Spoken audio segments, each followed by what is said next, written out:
Assalamualaikum warahmatullahi wabarakatuh. Innal hamdalillah nahmaduhu wa nasta'inuhu wa nastaghfiruh wa na'udzu billahi min shururi anfusina wa min sayyiati a'malina. May yahdihillahu fala mudhillalah wa may yudlil fala hadiyalah. Wa asyhadu an la ilaha illallah wahdahu la syarikalah wa asyhadu anna Muhammadan abduhu wa rasuluh. Segala puji bagi Allah, kita memujinya, memohon pertolongan dan ampunan kepadanya. Kita berlindung kepada Allah dari kejahatan diri kita dan kejelekan amalan-amalan kita. Barang siapa yang Allah beri petunjuk, maka tidak ada yang dapat menyesatkannya. Dan barang siapa yang Allah sesatkan, maka tidak ada yang dapat memberinya hidayah. Aku bersaksi bahwa tidak ada ilah yang berhak diibadahi dengan benar kecuali hanya Allah. Tidak ada sekutu bagi Allah, dan aku bersaksi bahwa Muhammad itu adalah hamba dan rasulnya.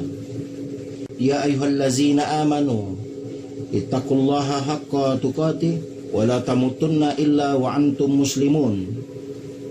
Hai orang-orang yang beriman, bertakwalah kepada Allah dengan sebenar-benarnya takwa kepadanya, dan janganlah kamu mati kecuali dalam keadaan Islam. Surat Ali Imran ayat 102.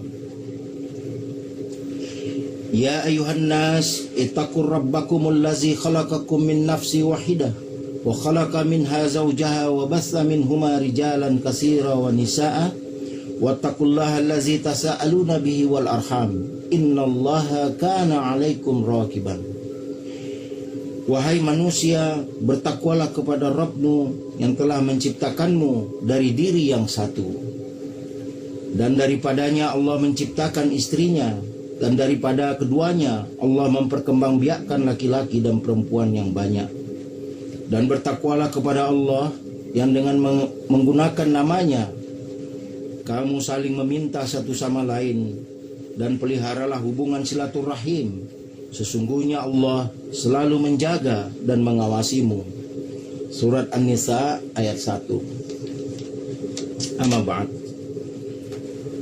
Pertama sekali kita panjatkan puji syukur kepada Allah, karena atas izin Allah kita masih bisa bernapas, masih bisa menjalankan hari-hari kehidupan kita.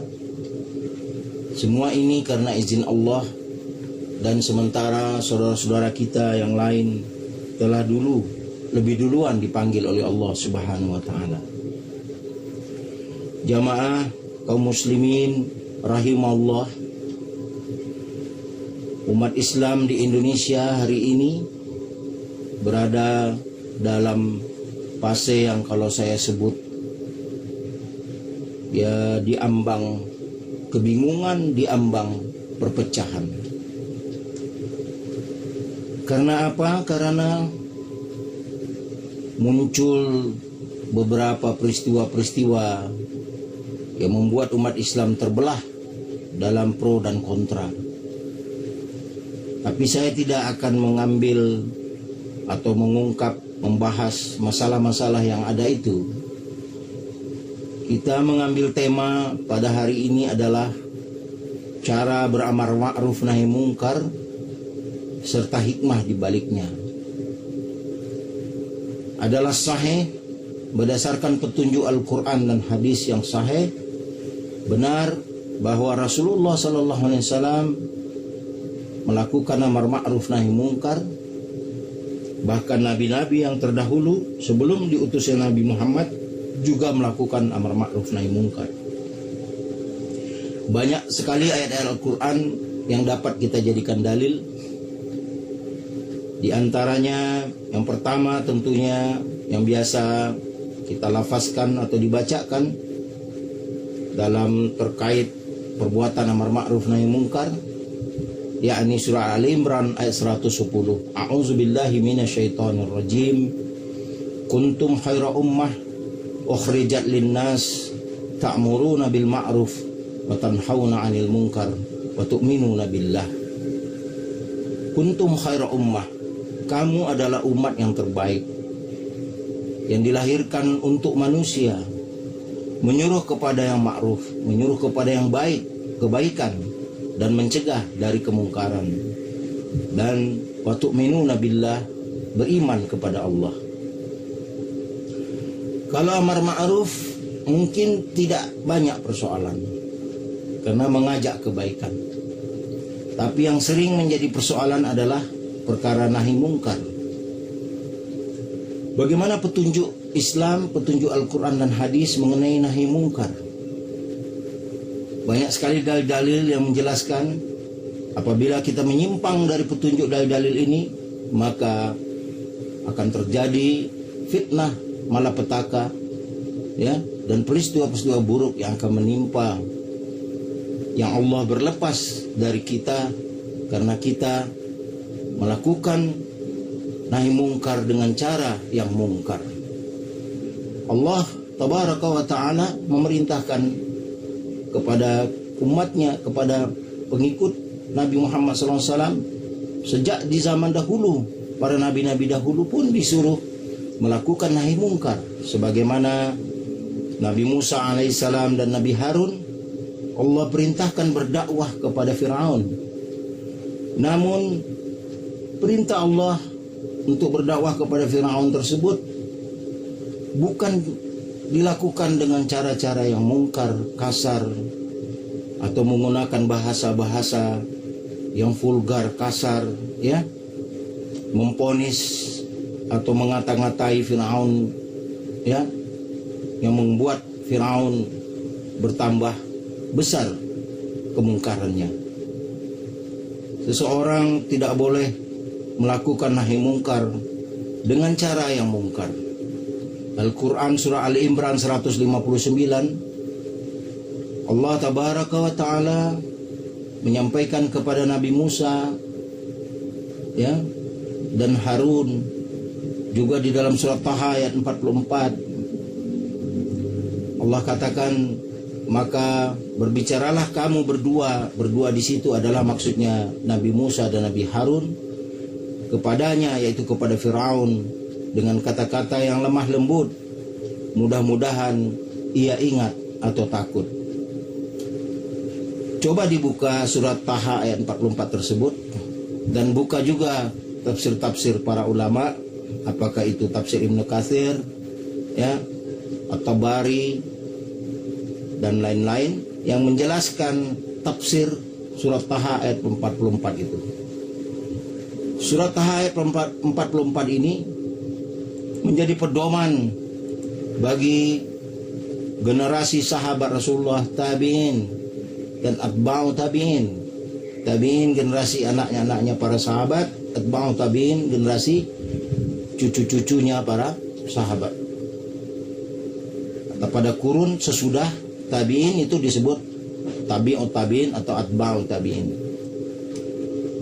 Fakullallahu qawlan layyinal lahullahu yatazakkaru aw yakhsha. Maka berbicaralah kamu berdua kepadanya, kepada Fir'aun itu, dengan kata-kata yang lemah lembut.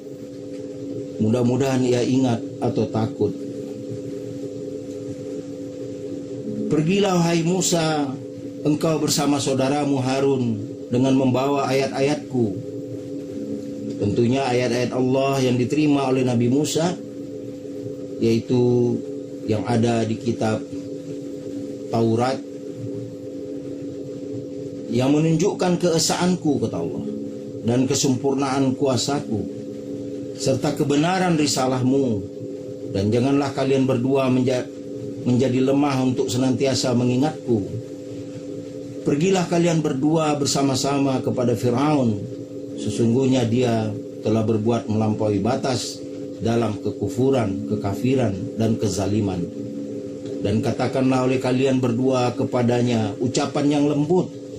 Ini perlu digarisbawahi, ucapan yang lembut. Kenapa Allah mempertegas kalimat ucapan yang lembut itu? Tidak kasar dan tidak keras. Dengan harapan ia sadar dan takut kepada Allah, lalu bertobat kepada Allah. Ini menjadi uslub dakwah Rasulullah dan para sahabat dan ulama-ulama yang mengikuti Rasulullah dan para sahabat beliau. Mereka berdakwah dengan cara yang diajarkan oleh Al-Quran dan As-Sunnah. Untuk kita hari ini seperti itu juga. Kita tidak boleh melakukan nahi mungkar dengan cara-cara yang mungkar. Tidak boleh.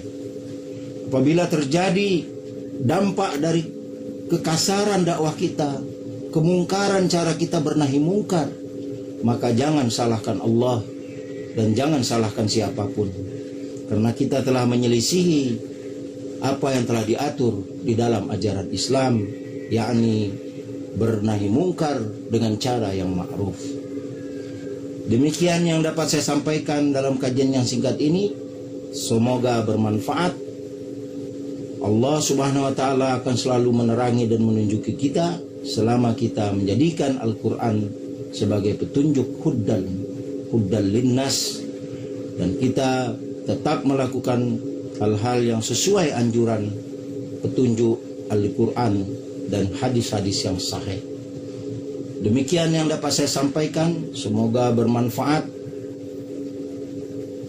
Kita doakan semoga negeri kita selalu dinaungi oleh Allah Subhanahu wa taala dengan kedamaian, keamanan, dan Allah berkahi negeri ini dengan berbagai nikmat kepada penduduknya. Dan semoga saudara kita yang sedang sakit Allah sembuhkan, dan saudara kita yang telah wafat Allah ampunkan dosa-dosa mereka, dan Allah lipat gandakan amal-amal kebaikan mereka ketika hidup di dunia. Demikian yang dapat saya sampaikan. Assalamualaikum warahmatullahi wabarakatuh.